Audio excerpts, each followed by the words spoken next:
Harvick got up in front of Menard. About as nice as you can do it right there. And left Joy all by himself on the inside right there. Yep. But see how much time they lost by doing, even at that. See what I was talking about? They lost, a couple of seconds there on the front two rows. Now they're going to have to get some steam and go. But there's the 4 car pushing the 20, and the 20 has no partner now, and the 4 car has no partner. Harvick and Menard lost some ground as well.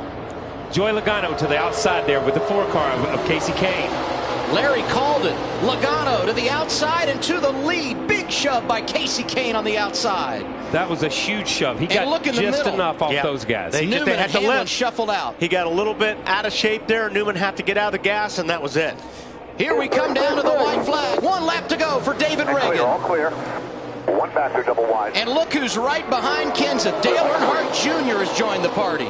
Watch Harvick swing high here, though.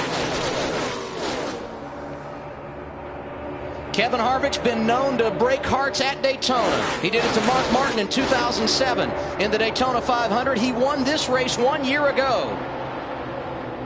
David Regan, a half a lap away from his first victory. It's now time, isn't it, for the 20? It's time for the 20 to do something, or... 1 back, 3 by 10. I think the Regan behind him. David Regan behind the race leader. David Regan. No caution yet. David Regan coming back to the start-finish line. They're wrecking again. Everywhere now. They're wrecking again. Regan with sweet redemption gets the victory at Daytona. 2 separate wrecks on the last lap. Great job.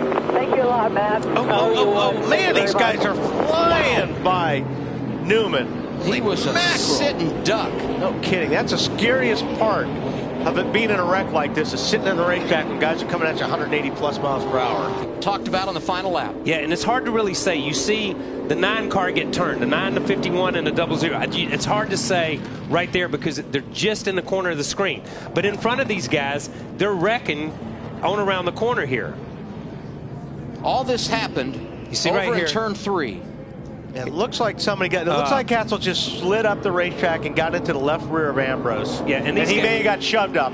By that angle, it's hard to see, but it is hard. And the 00 had already been in an accident, and so had the 51 car of Landon Castle. Take a look at it. I saw the 48 right up in the middle. Comes down, and I think the 1 is going to get hooked by, or the 1 and the 88 got together.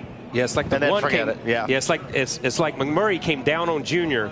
Junior got down on the flat, had to come back up on the racetrack, and then, and this is the second wreck, as you said, and these guys are still just hauling the mail through. But this here. is kind of typical for here, as far as the finish goes. Look at this is normally where it happens. Those guys are finishing wrecking up at 3 and 4, in the background. That's great.